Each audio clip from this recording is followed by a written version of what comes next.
You're listening to The Fully Booked Therapist with Heather Hommel. This is the business coaching show for hands-on therapists who are done under-earning and ready to build a practice that pays them more than enough.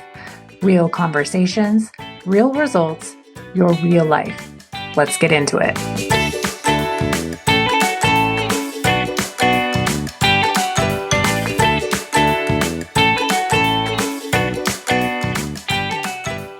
Hey, everybody, and welcome back to the Fully Booked Therapist podcast.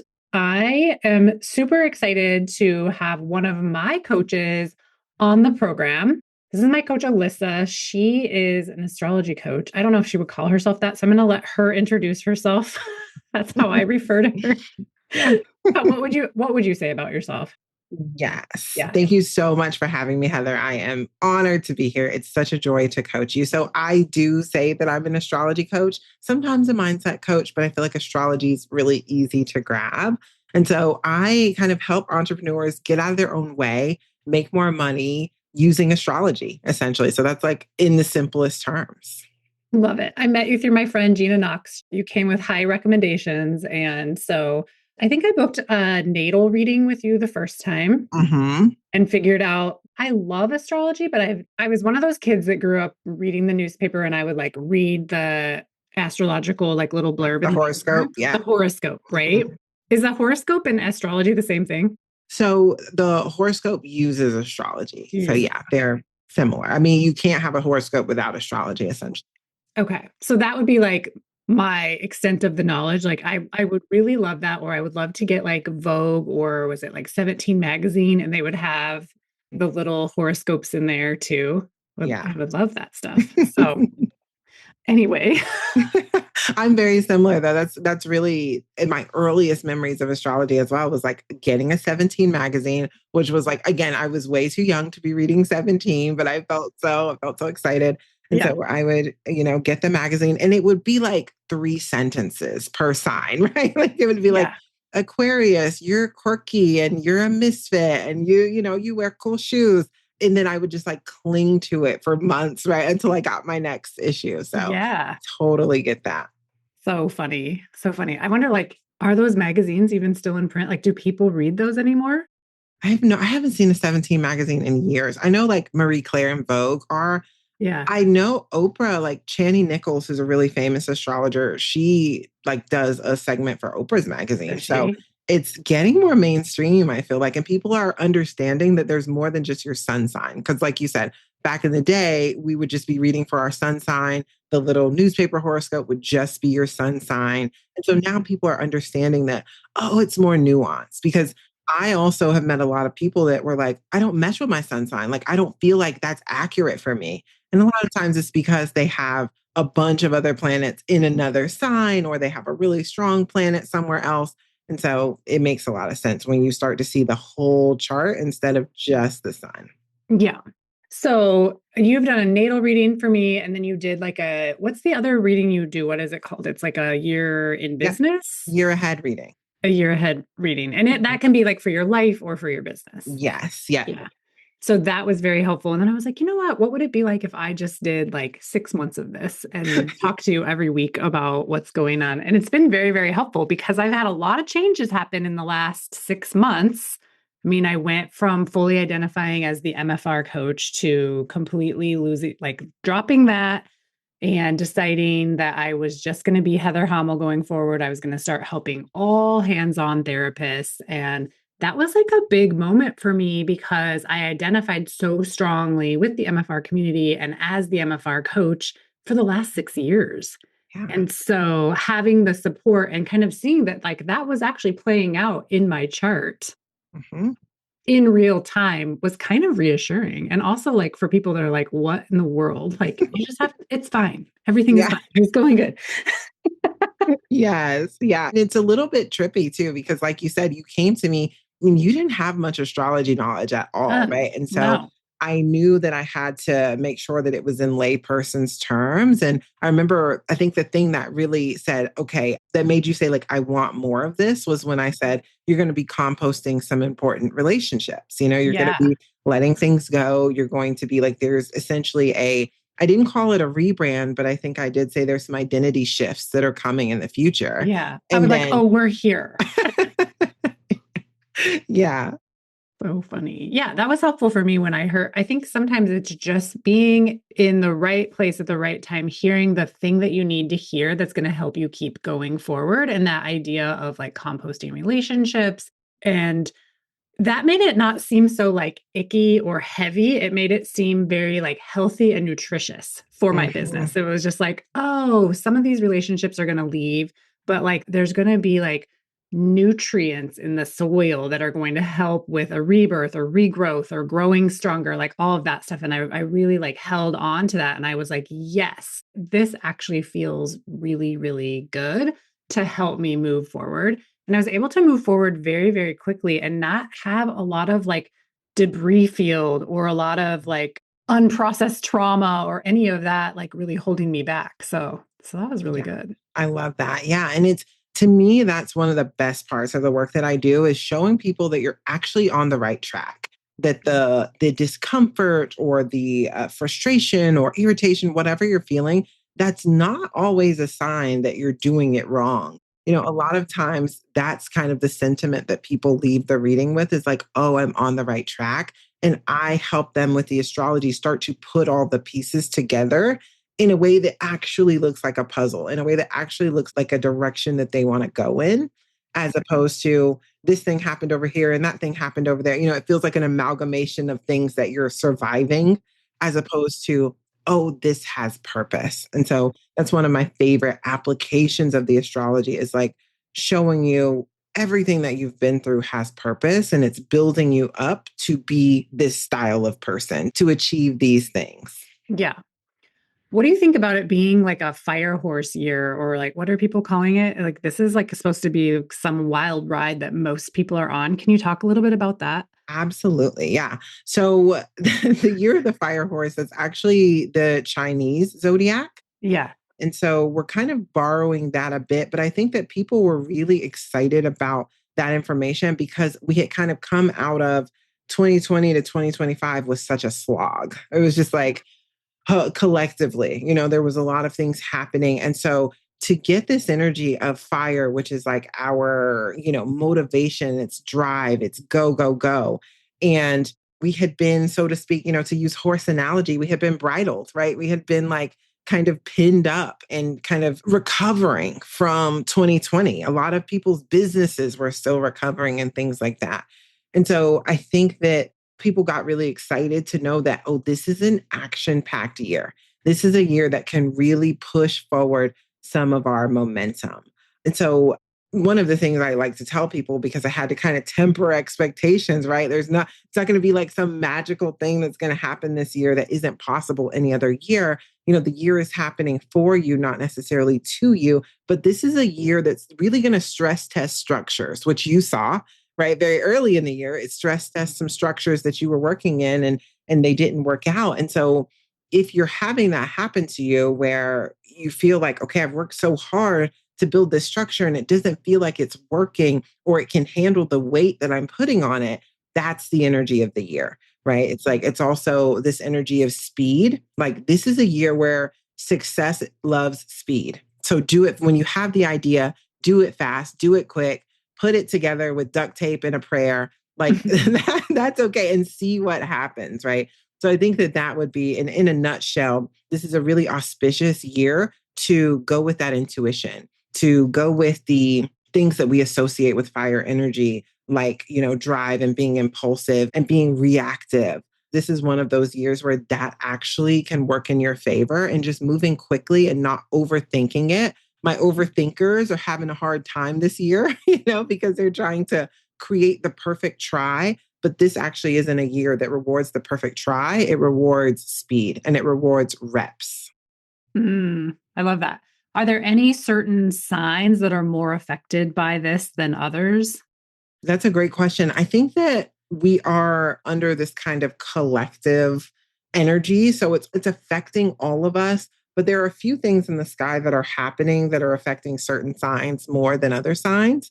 So we have a few things, our fire signs, which are Aries, Sagittarius, and Leo. So they're feeling it this year, right? Because we have Saturn going into Aries this year, we have Neptune going into Aries. And for those folks that are not familiar with, our planets and what they do, Saturn really tests your structures. Saturn is all about structures, institutions, the rules that you follow, the rules that you don't question. And Neptune is all about how you dream, the dreaminess, the stuff that doesn't feel real, but you really kind of want it and crave it. We also had Jupiter moving this year. So it just moved into Cancer, which is huge. So if you have Cancer placements, Cancer, Sun, Moon, all of that, Jupiter is going to be transiting those placements. So that's really beautiful too. But Jupiter, I always say, is our expander planet. And so it just comes in and makes whatever is there bigger. So you kind of have to be careful that what's there, you want to make it bigger, right? In Cancer, you can kind of look in your chart or book a reading. We can talk about where Cancer is in your chart and see, okay, how are you doing here? And do we actually want to make this bigger? Or do we want to use Jupiter's momentum to make it different?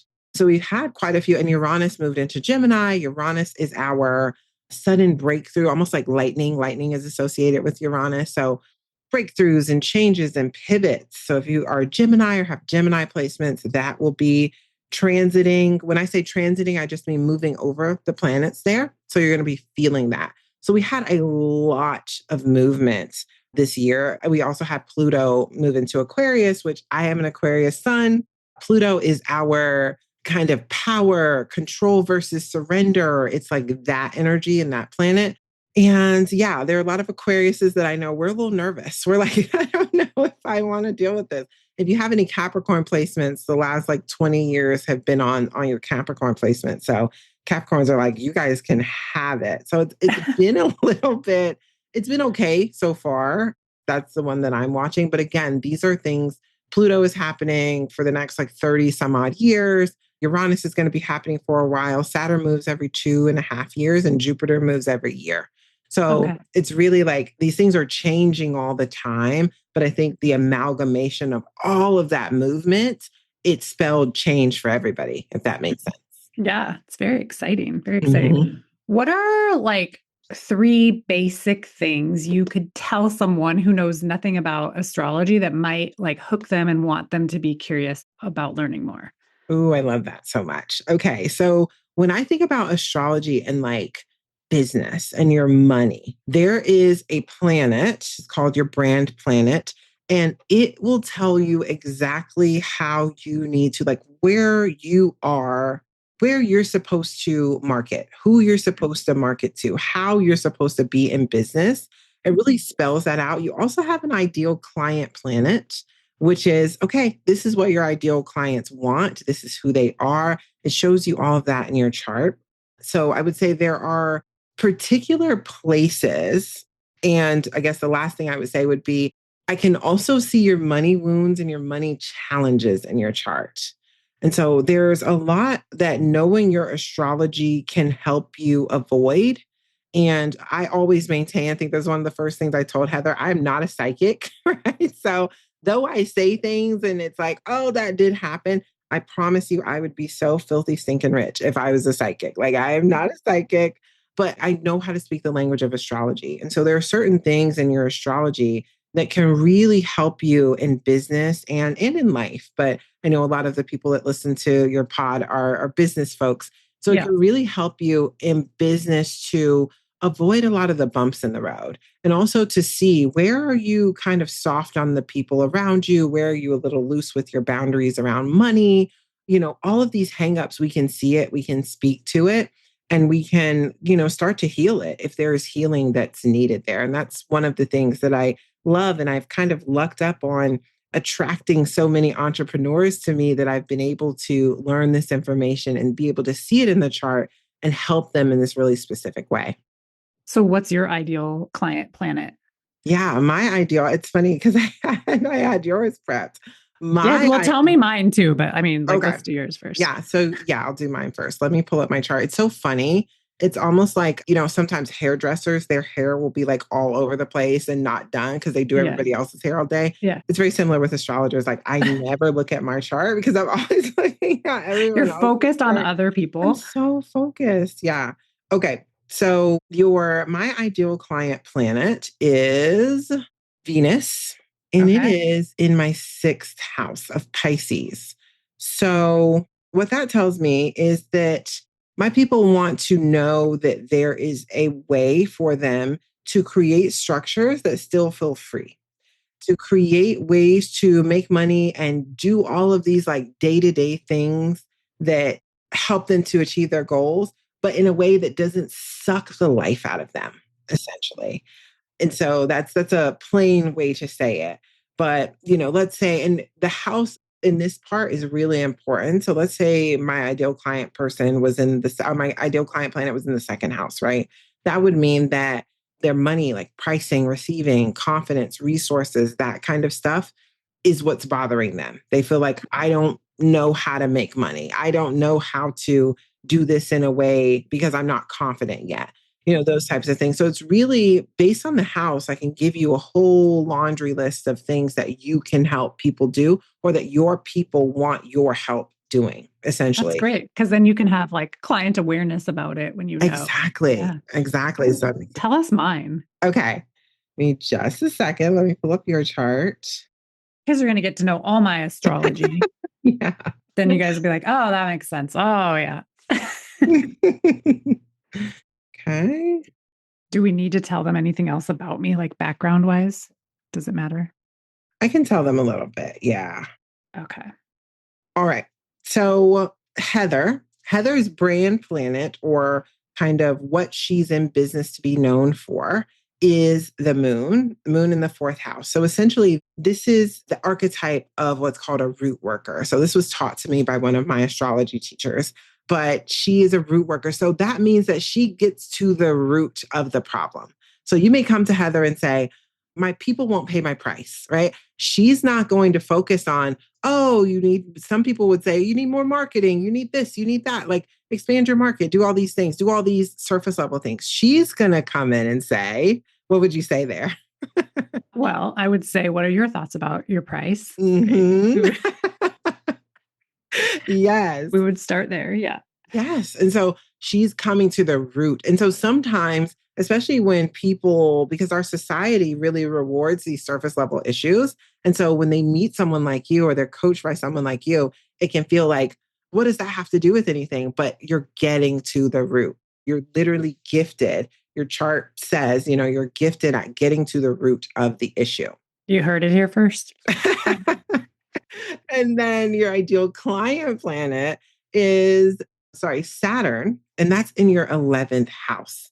And so your clients want the structure and they want the ability to be able to create, right? Create the income that they want to be able to support the people that they're in community with, right? Their parents, their children, all these things. They also want the ability to be proud of what they're doing. They want mastery in what they're doing. They care deeply about their skills. They care deeply about how they're perceived in their community for their therapy, essentially. And so I'm just knowing, nodding along. I'm like, yes, that yeah, that's all true, right?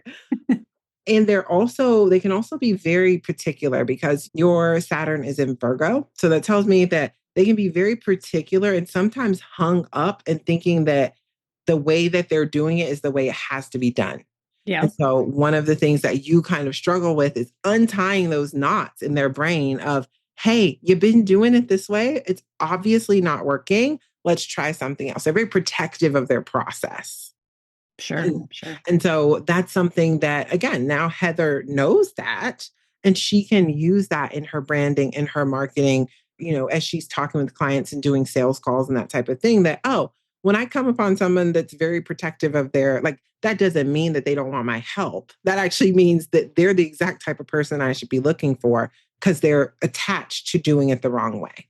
Yeah. Awesome. It's very accurate. Very accurate. The one reason why I love it. I So really funny. love it. Yeah.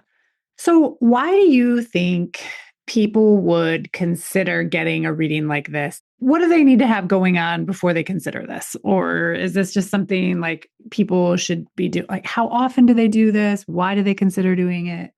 Yeah. So, a natal chart reading, I always tell people if you've never had an astrology reading in your life, start with natal chart. That's where Heather started as well, because it's important to know what you're working with. And a natal chart reading is essentially a snapshot of the sky at the moment that you were born. In order to do a natal chart reading, you need your date of birth, time of birth, and place of birth. That's all you need. And then you give me that information. I make a snapshot of the sky the moment you were born, and it tells me so much about your personality. It tells me so much about your hopes, your dreams, the things that block you, some patterns, conscious and subconscious, right? It tells me so much about you. So we go over that. A lot of times people leave really affirmed from those readings. They leave really feeling like, okay, I get it now. I get myself now. I get why that happens or why I feel like this about that. So that's one of my favorite readings to do. A year ahead reading, you would get that I normally recommend those if you've already had a natal chart reading and you have a birthday coming up, or, if your birthday is within 3 months. So it just passed 3 months ago, or it's coming up in 3 months, because 3 months is normally when the universe cranks up the volume on the year that you're leaving and things get a little crazy. So I always like to tell people, and inside the year ahead reading, we talk about the energetic weather and the psychological weather of your year. I wish I could tell you exactly what's going to happen for your year. I can't tell you that, but I can tell you all of the energies that you're going to be swimming in, some of the big energies that might be happening, how the big transits, I talked about earlier, Uranus and Jupiter and all of those things moving, how those movements are going to affect you. And I think this really helps people to not only plan, but also to relax a little bit about the year, because a lot of people come in and they have so many desires and hopes and they don't quite know what to focus on. But this reading really helps you. I help you zoom in and say, okay, this is the year to press the gas pedal on this, and this is the year to press the brake pedal on that. And so, for example, Heather knew that she was in an 11th house year. And so this was a gas pedal on networking and getting into new groups and trying new things and all these things that was impacting her community. And next year, she's going to need to press the brake pedal because it's going to be more of an internal year for her. And so she might be working on more structure behind the scenes and setting things up so that she doesn't have to be in the business as much and all of these things. And then she goes back into kind of a gas pedal year. And then my newest reading, business expansion reading, is where I go over all of that stuff we were talking about before. The ideal client. Who are you here to help? What are you here to be known for? How can you do that? What are some of the hangups around your money mindset and these things? What are some of the things that can hold you back in business? So I'm really excited to offer that one. And then I have of course, what Heather is in, my bigger program, U-Shaped Life. And I created that because I was finding that so many women were having lives that were children shaped or their spouse shaped or their business shaped, but I wanted to inspire them to have lives that were more them shaped. So hence U-Shaped Life. And we talk about all of these things and more in there. But that's where I think you should kind of go. So start with the natal chart. If you've already had a natal chart reading, do a year ahead. If you're super interested in the business stuff, do that business expansion reading. And if you know that you're the type of person that's like, I want to go all the way, then let me know and we can get you into YSL. That's awesome. That's so fun. What about somebody's chart or about their reading makes it super fun and interesting for you? Ooh, I absolutely love it when people have astrology that's similar to mine. So Heather has what we call a stellium, which just means planets are all ganged up in the same sign. She has a Leo stellium. And so I have a Leo moon. So there was automatically, I understand that desire for recognition, right? Like Heather doesn't like it when people take things that belong to her or take That's right. credit. Watch out, everybody. Right? Take credit for her idea, right? There's certain things that I know come along with Leo energy. She also has a Capricorn moon and I have a Capricorn stellium. So we kind of switched off there. So I understand that Capricorn energy of some of the issues that come along with having strong Capricorn energy of being like that go, go, go, go, go. And she's talked about how she has since calmed down, but when she was younger, it was very like all the time, go, go, go, go, go. That's one of my favorite things is knowing the placements intimately and it not just being book knowledge, but I can pull from my lived experience of, oh, I've gone through that too, or oh, you probably know about this. And I feel like it just creates a deeper connection. Nice. Let's talk about my Libra rising. That's part of my sign. What does that do for me? Yeah. That's a great question. It's a big question, but it's a great question. And you also have Pluto on the ascendant as well. And so Pluto on and the ascendant is another word for rising. And so Okay. Pluto on your ascendant was one of the first things that I noticed about your chart, where it was like, oh my gosh, because I've never met a person with Pluto rising who has not had some crazy stuff happen to them, right? Like Right. just, stuff that would take other people's breath away, right? And you're just like, yeah, no, that happened. And yeah, we picked up the pieces and we moved on. And you Yeah, have so many stories like that. that is true. That is true. That's funny. Yeah. And so, Libra rising is really about there are beautiful things about Libra rising, but some of the tricky things are like boundaries, right? Like really trying to be the peacekeeper, really holding your tongue a little too much in situations where you should actually speak up. You're actually like, you take a long time to be like, do I want to deal with the fallout of this? Right. Mhm. And of course, there are certain things with family and stuff like that where you're like, it's non negotiable. Like, I will, I'll eat you about my family. Right. But certain things where it's like you could make a difference. That Libra rising is like, do I want to make waves almost? And so, but Libra is a beautiful sign. It's an air sign. It's also ruled by Venus. So there's a beautiful quality connection to it. There's a connectivity, right? You really want to connect with people. You have this way of listening really deeply, making people feel really held. And Libra, as your rising sign, that's kind of your public face. So the real you under the hood is more of that Capricorn moon, that Leo sun. But when people meet you, that's the energy that you give off is like that Libra rising, if that makes sense. So very kind of, strategic, really, really grounded, really like open-hearted. Feel like, oh, I can tell you things. Like I can talk to you about my business. I can tell you how I made this big mess. It's like people want to open up and they want your help. Well, I'm glad since Yeah. that's what I do for a living. Right. It's a good thing like my Leoness like doesn't get in the way of what I do for a living because I feel like sometimes like that energy of Leo can be perceived as like too much by some people. And I think like that was kind of like messaging that I got a lot of my life, not because like they said, oh, you're a Leo, you're too much, but like be careful not to be too much, and Yeah. like my mom used to always say like people like you or they don't like you. And so I was like, I just took that as like the gospel, like, okay, I have to be very careful because people either like me or they don't like me. And since I've been aging, and I think in the last 6 years, I've completely dropped that story that it's not so black and white, like that people don't have to like love me, but if they're not 100% in love with me, it doesn't mean that they don't like me or they don't like me like just a little bit too. Like Yeah. I have a lot of redeeming qualities. Like you know, I'm pretty Yes. lovable. Yes, I completely agree. I completely agree. And yeah, you're right. And so that's something that's very Leo. You were saying it is like Leo teaches us how to remember that validation is a human need. And so whenever we forget that, what happens, right? Where do we fall in? What kind of emotional traps do we fall into when we forget that? But also on the flip side, like you were saying, you had to go through that process of learning, oh, some people not liking me doesn't matter, right? Like Yeah.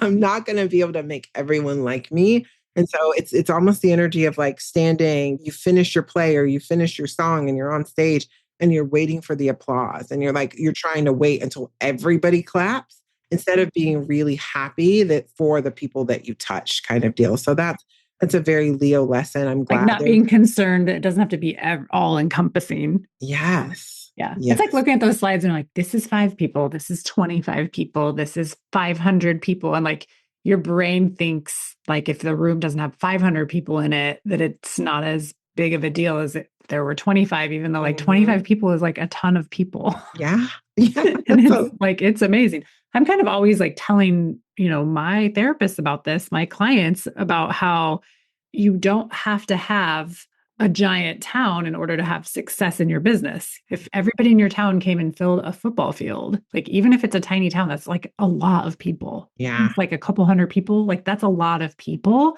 that could help run your business. You don't need a million people in order to have a successful practice. Yeah, I love that so much. And so many of those limiting beliefs that come in when we're trying to run a business or run a practice, and they do have an astrological flavor as well. You as a Leo are going to have different limiting beliefs than a Pisces would. Mm-hmm. And also thinking about your rising sign, it's almost like a double whammy of the Leo stellium and the Libra rising because it predisposes you to want to over accommodate. So you probably had to learn like, when is enough enough? When have I done enough? And when am I just over giving? Yeah. I've had to learn that a lot, like, especially my programs of like, there was a time where I would literally check the Facebook page, like anytime the phone was in my hand. I had to go as far as like removing the app from my phone because I'm like, Wow. this is not healthy. I'm like, I'm sure my clients loved it because I was Yeah. always available, but like my anxiety was going through the roof. And I think it's like a growing opportunity too to be like, oh, you know what? Like this feeling of anxiousness is really just coming from like trying to overgive and no one's actually expecting that out of me. No. And by giving it, it's kind of a bad example. And I think Yes. anytime like I can see like I need to go first and I need to be an example of this, it's easier for me to follow through with it too, because people are watching, and I want to do a good job. And I also want to give people a lot of permission to be a human being. That's why I make mistakes publicly all the time. And I'm like, oh yeah, I'm gonna do better next time. But yeah, like taking vacation and actually being off Yes. and not responding to things outside of business hours. And sometimes I do. Like sometimes I do, and that's okay with me and that's my personality, but it's not like at the detriment of my stress level or my anxiety anymore because I'm really leaning into that. Yes. And that's also a really dangerous precedent to set that, Yeah, oh, I'm available whenever you guys need me forever and ever. It's just like, right. it's not realistic. So, yeah. And also, we don't want to train people to need us that much, like, because ultimately people can figure it out on their own. Yeah, they Yeah, can figure things out. exactly. Yeah. And you're robbing them of a really important lesson when they don't feel like almost like they're using you as Google, whereas they're Yeah. using you as a second brain instead of using their own and learning to trust themselves. So Yeah. being hyper available like that, you steal, lessons that and opportunities for people to be able to trust themselves. That's a really important. Yeah. And I think the same thing could translate for the therapists that are listening. It's like, maybe you text message with your clients and you don't want to be like, you don't want to be getting that text message cancellation on the weekend, or you don't want to be responding to like when your next availability is. So, really training your clients how best to book themselves online or how best to cancel that appointment, so you're not getting it in a way that like sends you over the edge. I don't know what that looks like for you in your practice, but really understanding those things that like hit and they sizzle and they don't make you feel good, but you keep allowing it to go on. Okay. Yeah. But I was thinking about that's what I was actually looking up. There was a podcast episode that I did for a client that I was talking about detriment, and your moon is actually in detriment, which is an astrological term that basically says it doesn't have everything that it needs, essentially. It's almost like going to the airport and you have to go and you have to like do a speech, let's say in England, and the airline loses your luggage and you're in your airport sweats with Yeah. no makeup and like eye patch under your eye, right? And so essentially you have your brain, you have like some index cards with your speech on it, but you don't have any of the other stuff that you actually need in order to do your job. So that would kind of be the idea of detriment. And your Capricorn moon, is in detriment in the fourth house. And so For the how moon. long? When is this going Yeah. away? Good news and bad news. Good news is it teaches you a lot about the moon just in a roundabout way. Bad news is it's forever. That's Oh, just when you were born. okay. Yeah. This is just my life. Okay, perfect. Yeah. The moon goes through all 12 signs in a month. Like that's a Okay. moon cycle. And so your moon could have been in any of the signs, just happened to be in Capricorn. And so it spoke to what you were saying earlier about how it can convince you almost that like there's something about you that's inconvenient and that you have to tone it down, pare it back, Yeah. being emotional, being open hearted. That's not for you, that's for other people. And so then you have to reteach yourself, right? You have to figure out, how do I use these moon things? How do I use my emotions in a way that's helpful, as opposed to constantly stuffing until we have Mount Vesuvius. Got it. Got it. I can see more examples of that, like when I was a lot younger and like maybe up through like my mid 20s. Yeah. And then now I feel like I have more of a handle on that. But yes, that makes sense. Yeah. Good. Yeah. I mean, I'm sure since it's a lifelong thing, like it's still just the beginning of the learning. So, yes, it spirals. And that's another thing, it's almost like you spiral up, like you learn a lesson or you learn something, and then you have to like use it on a bigger arena. And then you learn something about that and you have to use it on a bigger arena. And so you're never quite done. That's one of the things I always tell people is you're healing. Like that's an action verb. It's not a past tense verb. You're healing, you're learning, you're growing, and that continues until you're not here anymore. Fascinating. Well, what would you tell to people who are interested, they want to know more about you and about what you do? Like, where should they look for you? Yeah, so I am all over the internet at the Karuna Lab, TheKaruna Lab. So I'm really active on Instagram and TikTok. I say I'm going to start a YouTube, but that is TBD. What did I say about Fire Horse at the beginning, right? Yeah. Like success loves speed, but I have not been fast on that. But I do have a YouTube. I put my shorts on there. So if you're more of a YouTube user, you can find me on there. And you can also go to my website, thekarunalab.com, to sign up for any of my readings as well as YSL if you are interested. Okay, awesome. Well, we'll put links to everything in the show notes. You guys can check Alyssa out. And Alyssa might even be coming into the mastermind to do some programming in there for us. So that'd be really fun. Exciting. Yeah. All right. Well, thank you so much for joining us. Thanks for being my coach. It's been a fun ride. Thank you for having me, Heather. It's been a delight to coach you, and I will see you soon. Awesome. Thanks everybody for joining us. We'll see you next week on another episode of the Fully Booked Therapist podcast. Bye for now. Thanks for spending this time with me today. If you're a hands-on therapist who is ready to get fully booked and build a practice that actually pays you, I want to help you do that. Head over to heatherhummel.com to find out how we can work together. And if you loved this episode, please share it with someone who needs it. See you next week.